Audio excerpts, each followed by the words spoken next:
SMC series के day 16 में आपका स्वागत है। आज हम समझेंगे कि रीडिफाइंड फेयर वैल्यू गैप का यूज करके आप कैसे एक valid fair value gap mark कर सकते हो। तो देखिए, यह एक 15 मिनट टाइम फ्रेम का चार्ट है जिसमें स्ट्रॉन्ग अपट्रेंड के दौरान हमें यहां 3 फेयर वैल्यू गैप्स देखने को मिलता है। और अब जैसे ही प्राइस इस फेयर वैल्यू गैप से रिजेक्शन लेता है, तभी कई ट्रेडर्स बिना सोचे समझे यहां लॉन्ग ट्रेड में एंट्री ले लेते हैं।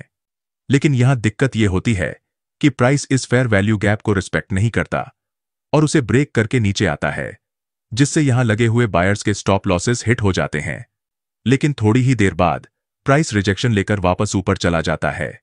अब ऐसा इसलिए हुआ क्योंकि असल में यह फेयर वैल्यू गैप उतना वैलिड था ही नहीं।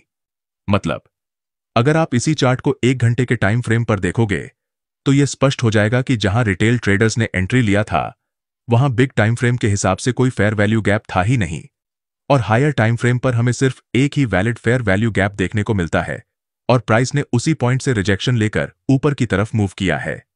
असल में स्मॉलर टाइम फ्रेम के फेयर वैल्यू गैप्स में लिक्विडिटी कम होती है, इसलिए उनका प्राइस पर इंपैक्ट भी कम होता है और ये जोन्स अक्सर ब्रेक हो जाते हैं। इसलिए अगर आपको मल्टीपल फेयर वैल्यू गैप्स दिखें तो उसे हायर टाइम फ्रेम पर चेक करें, और अगर प्राइस वहां से रिजेक्शन लेता है तो वॉल्यूम की कॉन्फर्मेशन लेकर लॉन्ग ट्रेड में एंट्री लेना सेफ होगा।